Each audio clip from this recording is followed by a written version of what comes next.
उत्तर प्रदेश और पंजाब में सियासी पारा चढ़ा। वजीर आजम ने पंजाब के पठानकोट में इंतखाबी रैली से किया खिताब। कहा, कांग्रेस और आप पंजाब में कर रहे हैं नूरा कुश्ती। पुलवामा हमले पर भी कांग्रेस ने की है सियासत।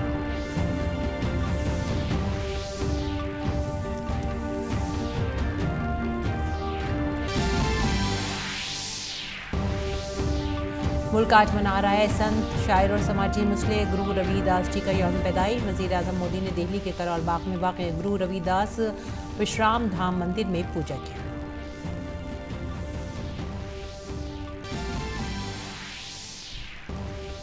वजीर आजम नरेंद्र मोदी आज वीडियो कॉन्फ्रेंस के जरिए एनर्जी एंड रिसोर्सेज इंस्टीट्यूट के आलमी पायदार तरक्की सरबराह इजलास से करेंगे इफ्तिताही खिताब।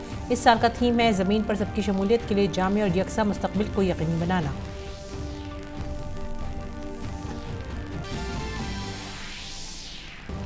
भोपाल सिनेमा आतिशज़दगी वाक़े में अंसल भाइयों को शदीद झटका। शवाइद से छेड़छाड़ के मामले में नहीं मिली कोई राहत। दिल्ली हाई कोर्ट ने सज़ा के खिलाफ अंसल बरादरान की दरख्वास्त की मुस्तरद। मशहूर गुलकार और मौसीक़ार बप्पी लहरी का 69 साल की उम्र में इंतकाल। मुंबई के अस्पताल में ली आखिरी सांस। सदर जमहूरिया रामनाथ कोविंद और वज़ीर आज़म मोदी ने बप्पी दा की मौत पर किया इज़हार अफसोस।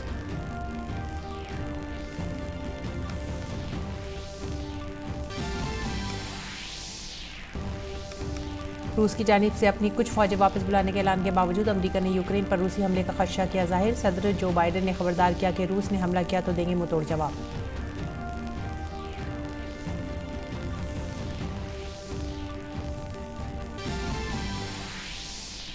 भारत और वेस्टइंडीज़ के दरमियान T20 सीरीज़ का आज से कोलकाता में आगाज़। वनडे में क्लीन स्वीप के बाद टीम इंडिया T20 में भी जीत का सिलसिला बरकरार रखने के इरादे से उतरेगी मैदान पर।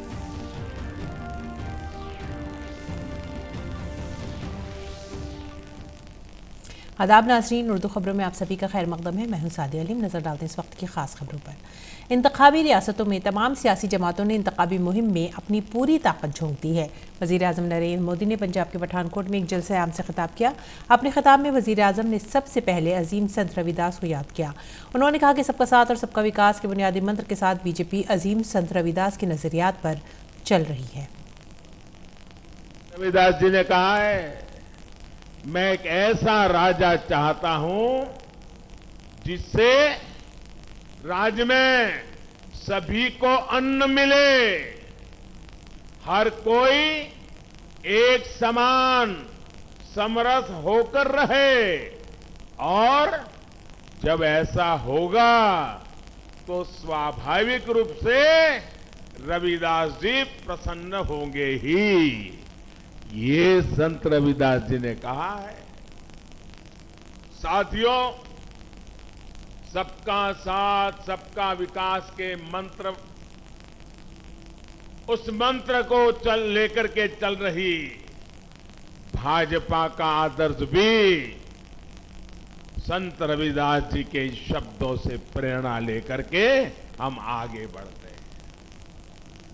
और इसलिए हमारी सरकार के लिए गरीब का कल्याण सर्वोपरि है। वज़ीर आज़म ने पठानकोट के प्लेटफॉर्म से कहा कि 21वीं सदी का नया और खुशहाल पंजाब बनाना हमारा मकसद है। वज़ीर आज़म ने कहा कि पंजाब की मिट्टी ने मुझे मां जैसा प्यार दिया है।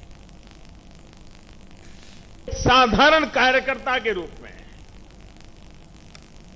कभी टू व्हीलर पर आता था, कभी रेल के डिब्बे से यात्रा करके पहुंचता था और आपके पठानकोट आता था। कभी जम्मू से दिल्ली जाता था तो रात को ट्रेन स्टेशन पे ये पठानकोट के अनेक परिवार मेरे लिए खाना लेकर के आते थे, मुझे टिफिन का डब्बा पहुंचाते थे। ऐसा जीवन का महत्वपूर्ण समय मैंने आप लोगों के बीच में बताया है। यहां की माताएं बहनें अपने बच्चों को कहती हैं, जैसे जैसे शरीर को मिट्टी लगेगी कद भी बढ़ेगा। माझा की इस मिट्टी ने मुझे मां जैसा प्यार दिया है। वज़ीर आज़म ने इस मौके पर कोरोना वैक्सीनेशन प्रोग्राम का भी जिक्र किया। उन्होंने कहा कि हमारी हुकूमत ने मुल्क के हर शहरी को मुफ्त कोरोना वैक्सीन फराहम की है और दूसरी खुराक भी तेज़ रफ्तारी से ली जा रही है। वबाई मर्ज के मुश्किल वक्त में हमारी हुकूमत आपके साथ खड़ी है। हमारी सरकार ने मुफ्त मुहैया कराई। गांव गांव जाकर के मेरे देशवासियों का जीवन बचाने के लिए रात दिन काम किया और दुनिया में जो नहीं कर पाए वो काम हिंदुस्तान ने करके दिखाया। करीब करीब 95% से ज्यादा लोगों को पहला डोज तो लग ही चुका है और दूसरा डोज भी करीब करीब सबको लगने की दिशा में तेज गति से काम हो रहा है। और वैक्सीन की वजह से लोगों को कोरोना से लड़ने के लिए बहुत बड़ा सुरक्षा कवच मिला है। वजीर आजम ने पठानकोट के स्टेज से खानदान परस्ती को भी निशाना बनाया। उन्होंने कहा कि जब तरक्की आती है तो खानदान परस्ती खत्म हो जाती है। और वजीर आजम नरेंद्र मोदी ने पंजाब के लोगों से अपील की कि वो बीजेपी हुकूमत को 5 साल तक पंजाब की खिदमत का मौका दें। वजीर आजम ने पठानकोट के स्टेज से कांग्रेस और आम आदमी पार्टी पर सख्त हमला किया। उन्होंने कहा कि कांग्रेस की पॉलिसियों का साथ देने के लिए आप उन्हें पार्टनर इन क्राइम भी मिल गया है। एक ने पंजाब के नौजवानों को मंशियात के जाल में धकेल दिया है और दूसरी पार्टी दिल्ली के नौजवानों को शराब का आदी बनाने में मसरूफ है। एक ने पंजाब को लूटा और दूसरी दिल्ली में एक के बाद एक घपले कर रही है।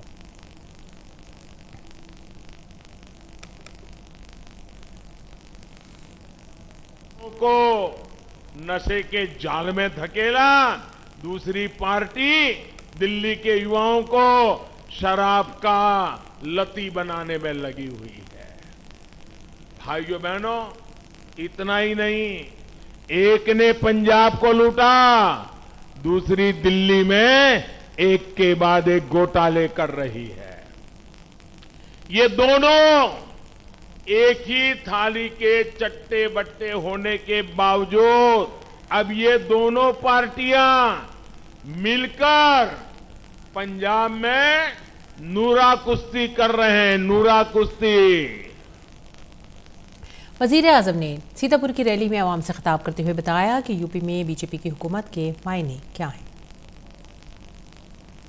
यूपी में भाजपा सरकार होने का मतलब है दंगा राज, माफिया राज, गुंडा राज, इन पर बराबर कंट्रोल। यूपी में भाजपा सरकार का मतलब है पूजा के दिन हो, पर्वों के दिन हो, पूजा पर्वों को मनाने की खुली स्वतंत्रता।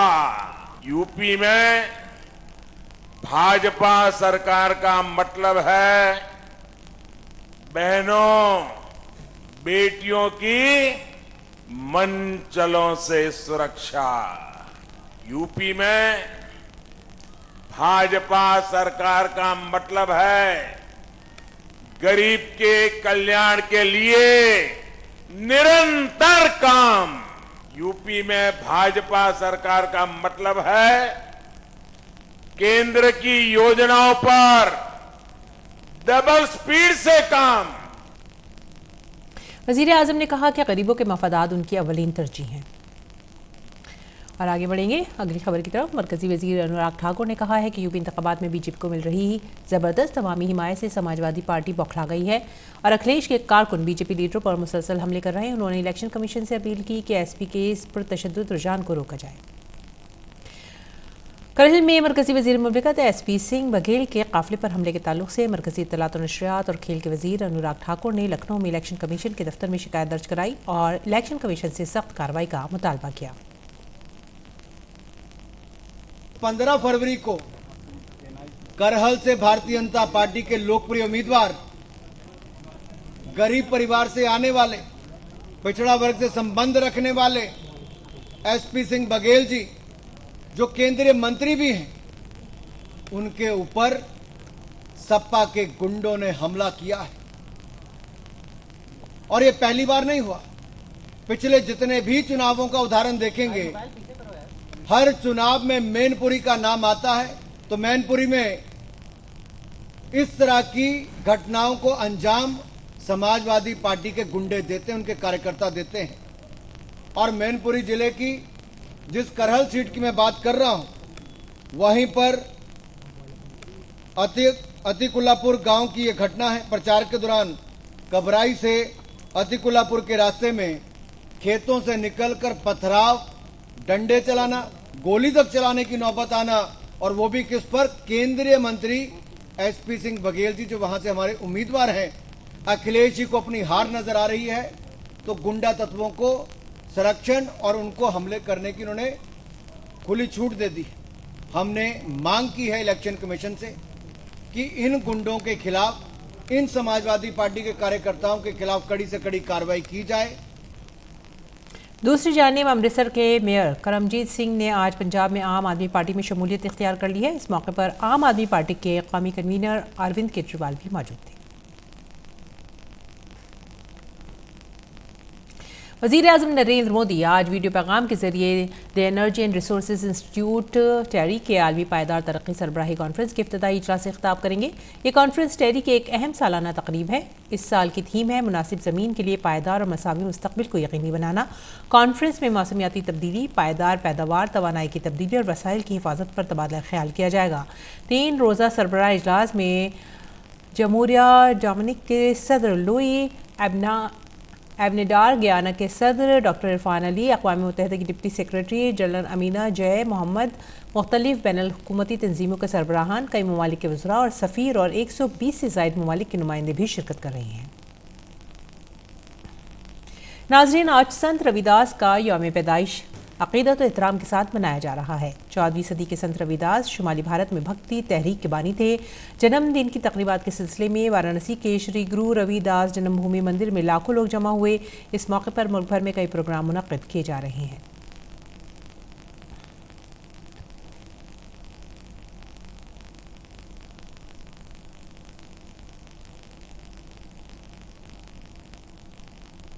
सदर जमहूरिया रामनाथ कोविंद ने गुरु रविदास जयंती के मौके पर हमवतनों को मुबारकबाद दी है। अपने पैगाम में सदर जमहूरिया ने कहा कि गुरु रविदास एक अजीम संत, शायर और समाजी मुसलह थे।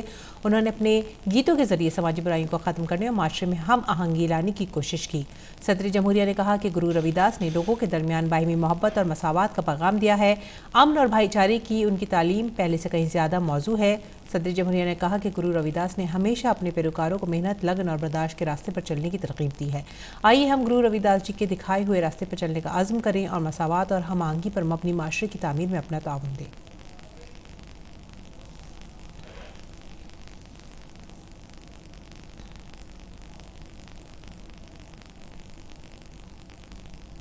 उत्तर प्रदेश के वज़ीर आला योगी आदित्यनाथ ने संत रविदास जी महाराज की यौम पैदाइश पर वाराणसी के रविदास मंदिर में पूजा की। दर्शन के बाद उन्होंने मंदिर में लंगर प्रसाद भी चखा। उन्होंने कहा कि हमारी खुशकिस्मती है कि संत रविदास जी महाराज काशी की मुक़द्दस सरज़मीन पर पैदा हुए।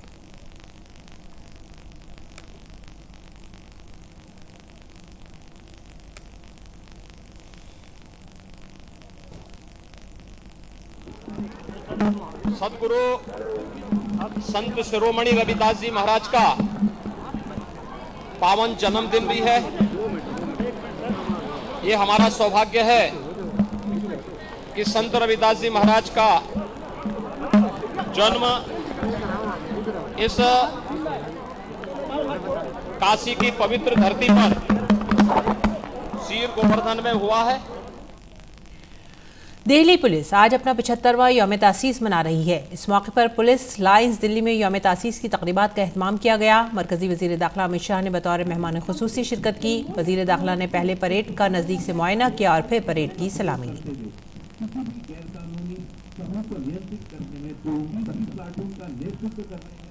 तकरीब के दौरान वज़ीर दाखिला अमित शाह ने बहादुर पुलिस एहलकारों को तमग़ों से भी नवाजा।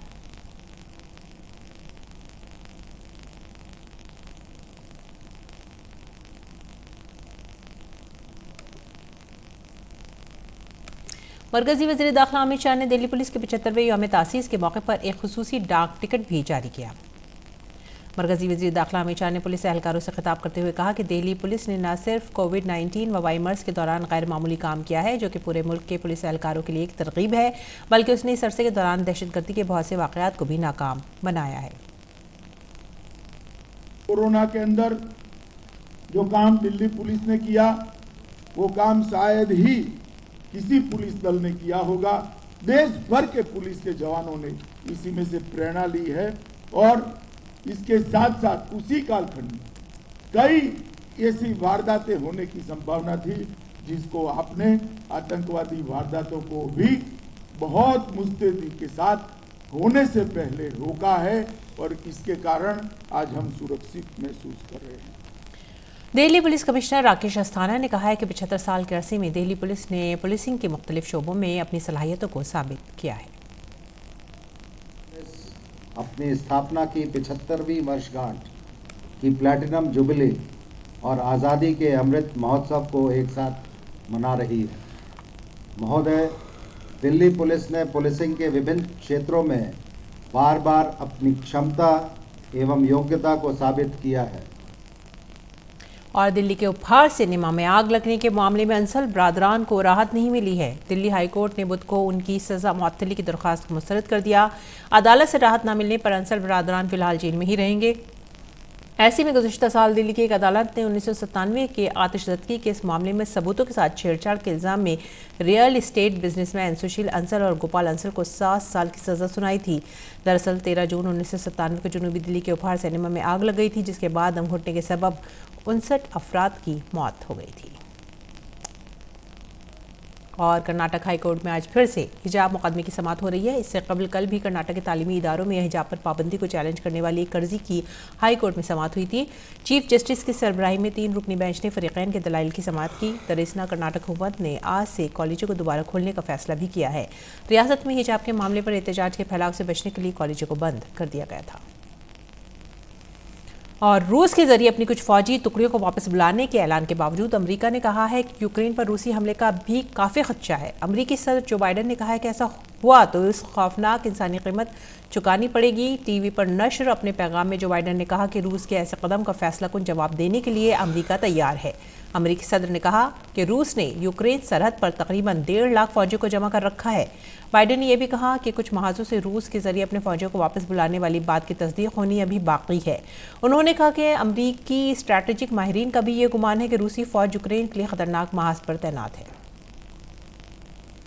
रूस के सदर व्लादिमीर पुतिन ने कहा है कि उनका मुल्क यूरोप में जंग नहीं चाहता, लेकिन रूस की सिक्योरिटी खदशात पर संजीदगी से गौर किया जाना चाहिए। जर्मन चांसलर ने मॉस्को में मुलाकात के बाद पुतिन ने कहा कि रूस जंग नहीं चाहता, इसी वजह से उसने गुफ्तगू की तजवीज़ रखी है। हालांकि रूसी सदर ने यह भी कहा कि अभी तक नाटो रूस के बुनियादी सिक्योरिटी खदशात पर गौर करने में नाकाम रहा है। याद रहे कि इससे पहले रूसी वजारत दिफा ने बताया कि यूक्रेन की सरहद पर तैनात उसकी कुछ फौजी टुकड़ियां अपने बेस की तरफ वापस लौट रही हैं। काबिल जिक्र है कि गुज़िश्ता कई महीनों से यूक्रेन की सरहद पर रूस ने बड़ी तादाद में फौजियों को तैनात कर रखा है। मगरबी मुल्कों का इल्ज़ाम है कि रूस यूक्रेन पर हमला करने की तैयारी कर रहा है। कई मुल्कों ने रूस को इंतबाह दिया है कि अगर उसने यूक्रेन पर हमला किया तो उसका नतीजा भुगतना पड़ेगा। और अमेरिकी सदर के दफ्तर व्हाइट हाउस की तर्जुमान जेन साकी ने कहा है कि अगर रूस यूक्रेन पर हमला करता है और अमेरिका इस पर पाबंदियां लगाता है तो अमेरिका में ईंधन की कीमतें बढ़ सकती हैं। व्हाइट हाउस की तर्जुमान ने कहा कि अमेरिका रूस के सदर पर भी पाबंदियां लगा सकता है। और ओमिक्रॉन वेरिएंट की वजह से दुनिया भर में कोरोना वायरस के मामला तेज़ी से बढ़ रहे हैं। अब तक कोरोना इन्फेक्शन के 41 करोड़ 57 लाख से ज़्यादा मामले दर्ज हुए हैं। वहीं 58,55,000 लोग कोरोना इन्फेक्शन से हलाक हो चुके हैं। अमेरिका में कोरोना के ओमिक्रॉन वेरिएंट के मामले तेज़ी से बढ़ रहे हैं। अमेरिका में अब तक कोरोना के कुल 7 करोड़ 96 लाख मामले दर्ज हुए हैं। अमेरिका में अब तक 9,48,000 से ज़्यादा अफराद हलाक भी हुए हैं। इस दौरान यूरोपीय ममालिक में ओमिक्रॉन वेरिएंट की वजह से मामले बढ़ रहे हैं। फ्रांस में सबसे ज़्यादा 2 करोड़ 18 लाख मामले दर्ज हुए हैं, जबकि बरतानिया में भी कोरोना से मुतासर अफराद की तादाद 1 करोड़ 83 लाख से तजावुज़ कर गई है।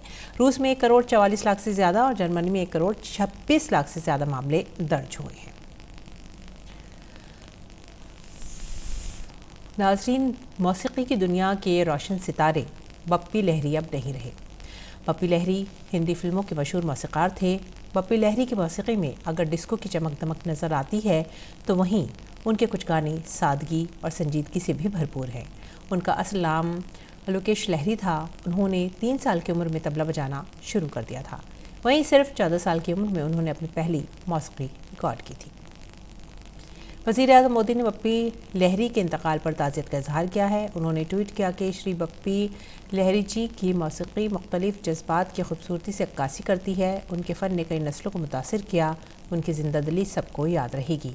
मैं उनकी मौत पर गमज़दा हूँ। उनके ख़ानदान और मद्दाहों को मेरी ताज़ियत। ओम शांति। मरकज़ी वज़ीर दाखिला अमित शाह ने लेजेंडरी गुलकार और मौसीक़ार बप्पी लहरी के इंतकाल पर ताज़ियत का इजहार किया है। अपने ट्वीट में अमित शाह ने कहा, उनकी मौत से भारतीय मौसीक़ी की दुनिया में एक बहुत बड़ा खला पैदा हो गया है। बप्पी दा को उनकी हिमजहत गुलकारी के लिए याद रखा जाएगा। उनके ख़ानदान और मद्दाहों को मेरी ताज़ियत। ओम शांति। वज़ीर दिफ़ा राजनाथ सिंह ने मौसीक़ार बप्पी लहरी के इंतकाल पर ताज़ियत का इजहार किया है। अपने ट्वीट में वज़ीर दिफ़ा ने कहा कि बप्पी दा ने बहुत से गाने अपनी धुनों से सजाए हैं। उन्हें मौसीक़ी की अच्छी और गहरी समझ थी। बप्पी दा हमेशा समाजी मसाइल से भी बाखबर रहे। गम की इस घड़ी में मैं उनके अहल खाना और मद्दाहों को मेरी ताज़ियत। ओम शांति।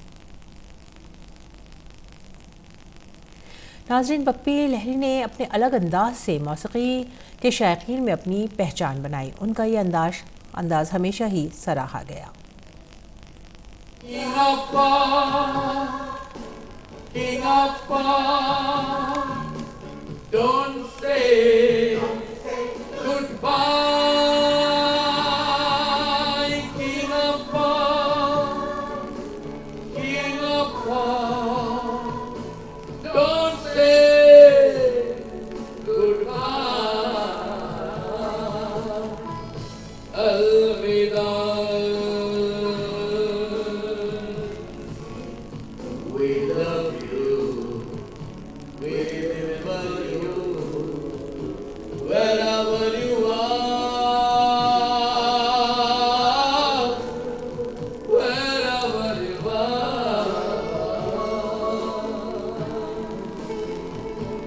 बप्पी लहरी ने कई बार अपने गीतों से लोगों में मुल्क के लिए जोश भरा। क्रिकेट आलमी कप में भी उनका ये अंदाज देखा गया।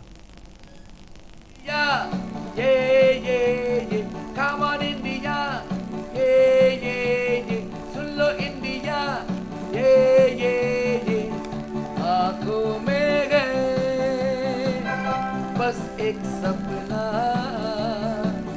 हाथों में होगा, वर्ल्ड कप अपना देखेगा, देखेगा ये Hindustan. Come on India. Bappi Lahiri के जरिए गाए गए फिल्मी गीत अपने वक्त तक ही महदूद नहीं रहे, बल्कि आज भी उनमें वैसी ताजगी और वैसा ही रंग है। हंसने का, हंसाने का, रातों को जगाने का, नैनों में समाने का, ये जीवन ये दुनिया सपना है दीवाने का, ये जीवन ये दुनिया सपना है दीवाने का।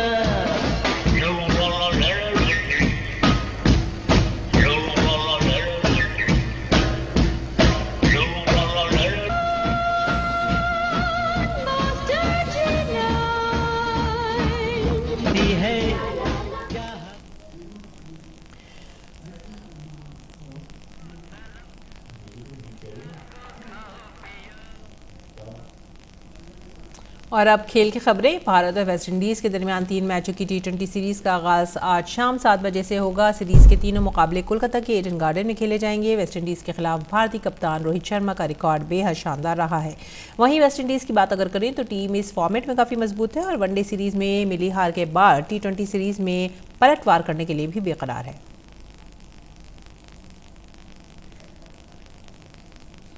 ऑस्ट्रेलिया ने श्रीलंका के खिलाफ T20 सीरीज़ जीत ली है। 5 एक रोज़ा मैचों की सीरीज़ के तीसरे T20 मुकाबले में ऑस्ट्रेलिया ने श्रीलंका को 6 विकेट से शिकस्त देकर सीरीज़ में 3-0 की सबकत हासिल कर ली है। सीरीज़ के तीसरे मैच में ऑस्ट्रेलिया की टीम ने टॉस जीतकर गेंदबाजी का फैसला किया है। श्रीलंका ने मुकर्ररा 20 ओवर में 6 विकेट के नुकसान पर 121 रन बनाए। श्रीलंका की तरफ से कप्तान दासन ने सबसे ज़्यादा 39 रन की इनिंग खेली है, जबकि दिनेश चंदीमल ने 25 और पाथुन निसांका ने 16 रन बनाए। 122 के हदफ को ऑस्ट्रेलियाई टीम ने 16.5 ओवर में 4 विकेट गंवाकर हासिल कर लिया। ग्लेन मैक्सवेल ने 39 और कप्तान एरन फिंच ने 35 रन की शिराकतदारी की। आखिर में सुर्खियां एक बार फिर से। उत्तर प्रदेश और पंजाब में सियासी पारा चढ़ा। वजीर आजम ने पंजाब के पठानकोट में इंतखाबी रैली से किया खिताब। कहा, कांग्रेस और आप पंजाब में कर रहे हैं नूर कुश्ती। पुलवामा हमले पर भी कांग्रेस ने की सियासत।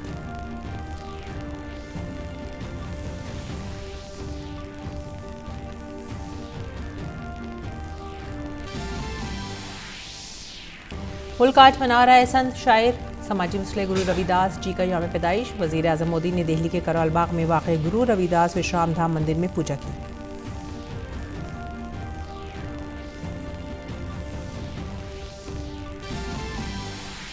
वज़ीर आज़म नरेंद्र मोदी आज वीडियो कॉन्फ्रेंसिंग के जरिए एनर्जी एंड रिसोर्सेज इंस्टीट्यूट के आलमी पायदार तरक्की सरबराही इजलास से करेंगे इफ्तिताई खिताब। इस साल का थीम है ज़मीन पर सबकी शमूलियत के लिए जामे और यकसा मुस्तक़बिल को यकीनी बनाना।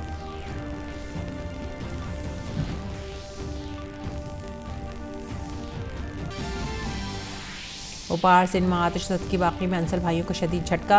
शवाहिद से छेड़छाड़ के मामले में नहीं मिली कोई राहत। दिल्ली हाई कोर्ट ने सज़ा के खिलाफ अंसल बरादरान की दरख्वास्त को किया मुस्तरद। मशहूर गुलकार और मौसीकार बप्पी लहरी का 69 साल की उम्र में इंतकाल। मुंबई के अस्पताल में ली आखिरी सांस। सदर जमहूरिया रामनाथ कोविंद और वज़ीर आज़म मोदी ने बप्पीदा की मौत पर किया इजहार अफसोस।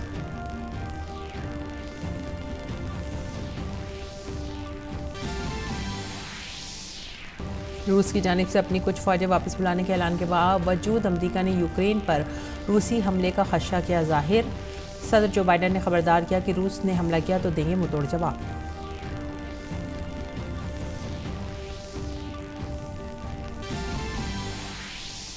खेलों में भारत और वेस्टइंडीज़ के दरमियान टी20 सीरीज़ का आज से कोलकाता में आगाज़। वनडे में क्लीन स्वीप के बाद टीम इंडिया टी20 में भी जीत का सिलसिला बरकरार रखने के इरादे से उतरेगी मैदान पर। नाज़रीन, इसी के साथ ही अब वक्त हो चुका है आपसे विदा लेने का। आप हमारी पूरी टीम को दीजिए इजाज़त। आदाब।